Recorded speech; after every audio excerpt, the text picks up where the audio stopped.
Hi! Hello! అందరికీ నమస్కారమండి. ఈరోజు 'మిథున్ రెడ్డి' గారు బెయిల్ మీద రిలీజ్ అయ్యి వచ్చినాక ప్రెస్ మీట్ పెట్టి మాట్లాడుతుంటే 2024లో వైఎస్ఆర్‌సీపీ ఓడిపోయింది అని తెలిసినాక జగనన్న ప్రెస్ మీట్ పెట్టి మాట్లాడేటప్పుడు ఎంత బాధపడ్డారో, అదే బాధ ఈరోజు నేను 'మిథున్ రెడ్డి' గారి కళ్ళల్లో చూశాను. నాకు తెలిసి ఆ బాధకి కారణం వాళ్ళ అమ్మగారు, వాళ్ళ పిల్లలయ్యుండొచ్చు. ఎందుకనంటే 'మిథున్ రెడ్డి' గారు జైల్‌లో ఉన్నప్పుడు ములాఖత్తులో వాళ్ళ అమ్మగారు వెళ్లి కలిసొచ్చారు. అప్పుడు ఒక జర్నలిస్ట్ గారు "ఎలా ఉందమ్మా లోపల పరిస్థితి? మీతో ఏమన్నా 'మిథున్ రెడ్డి' గారు చెప్పారా?" అనంటే అప్పుడు 'మిథున్ రెడ్డి' గారి అమ్మగారు ఏడ్చేశారు. నాకైతే ఆ వీడియో చూస్తే చాలా బాధనిపిచ్చింది. అంతే కదా! ఏ అమ్మకైనా కొడుకు లోపలుంటే బాధగానే ఉంటుంది కదా! అంతే కాకుండా ఆ బాధకి ఇంకొక కారణం కూడా లేకపోలేదండి.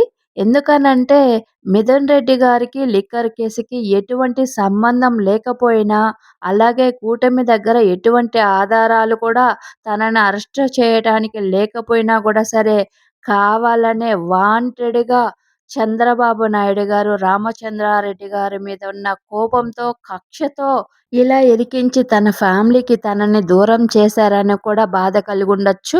ఇక్కడ కూటమికి సంబంధించిన నాయకులని, కార్యకర్తల్ని, అభిమానుల్ని అందరిని నేను కొన్ని క్వెషన్‌లు అడగాలనుకుంటున్నాను. ఎవరైనా ఆన్సర్ చేయగలుగుతారో చూద్దాము. చంద్రబాబు నాయుడు గారు స్కిల్ స్కామ్ అనే స్కామ్‌లో అరెస్ట్ అయ్యి 56 రోజులు జైల్‌లో ఉంటే, కూటమికి సంబంధించిన నాయకులు గాని, కార్యకర్తలు గాని, అభిమానులు కానీ ఆఖరికి ప్రజాస్వామ్యంలో ఉన్న ప్రజలతో సహా చంద్రబాబు నాయుడు ఒక ఏజ్ అయిన అతను, అతన్ని ఈ టైంలో అరెస్ట్ చేసి లోపల పెట్టడం కరెక్ట్ కాదని విమర్శించిన వాళ్ళే కదా!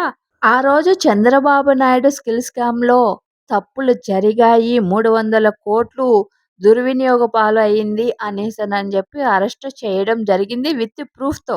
కానీ 'మిథున్ రెడ్డి' గారిని అరెస్ట్ చేయటానికి కూటమి దగ్గర ఎటువంటి ఆధారాలు లేవు. కానీ అరెస్ట్ చేసింది 'మిథున్ రెడ్డి' గారిని. ఓన్లీ ఒక డౌట్ మీదనే ఒక మెంబర్ ఆఫ్ పార్లమెంట్‌ని జైల్‌లో 71 డేస్ ఉంచిన ఈ రాష్ట్ర ప్రభుత్వం సిగ్గుపడాలి. చంద్రబాబు నాయుడు గారిది పొలిటికల్‌గా 45 ఇయర్స్ ఎక్స్‌పీరియన్స్ ఉంది. అలాగే ఈ రాష్ట్రంలో ప్రజానాయకుడిగా ఉన్న చంద్రబాబు నాయుడు గారు ఈ ప్రజలకు సంబంధించిన డబ్బుని దుర్వినియోగం చేయవచ్చునా? చేస్తే కూడా ఏజ్ అని చెప్పి వదిలేయవచ్చా? ఎందుకనంటే ఈ విషయానికి మీరు క్లారిటీ ఇస్తే రేపు ఎవడైనా కూడా సరే ఎవడికి నచ్చినట్టు స్కాములు చేసుకొని నా ఏజ్ ఇంతని చెప్పుకొని హ్యాపీగా ఇంట్లో కూర్చుంటారు కదా! మీకు ఓట్లు వేసి గెలిపించిన ఈ జనాలకేనా మీరు పెట్టే రూల్స్ అండ్ రెగ్యులేషన్స్, రాజ్యాంగము, న్యాయము, అన్యాయం అనే చట్టాలు? అంతేకాకుండా మీ కూటమి గవర్నమెంట్‌కి 164 సీట్లు ఇచ్చి మిమ్మల్ని అక్కడ కూర్చొనిబెట్టి ఈ ప్రజల సమస్యల మీద పోరాడమని జెప్పి, ఈ రాష్ట్ర అభివృద్ధిని డెవలప్ చేయమని జెప్పి ఇస్తే, మీరు ఈరోజు ఏం జేస్తున్నారు?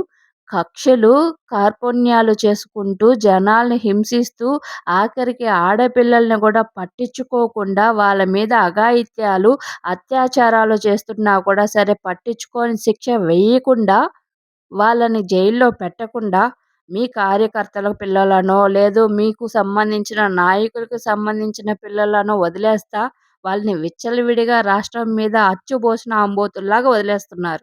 ఈరోజు ఈ రాష్ట్రంలో లా అండ్ ఆర్డర్ దేనికన్నా పని చేస్తుంది అంటే వన్ అండ్ ఓన్లీ వైఎస్ఆర్‌సీపీకి సంబంధించిన నాయకుల మీద, కార్యకర్తల మీద, అభిమానుల మీద, వాటికి సంబంధించిన సోషల్ మీడియా మీద, న్యూస్ ఛానల్స్ మీద తప్పనిచ్చి ఈ రాష్ట్రంలో ఇంకా దేనికైనా సరే లా అండ్ ఆర్డర్ పని చేస్తుందా అని క్వెషన్ చేస్తున్న కూటమి నాయకుల్ని.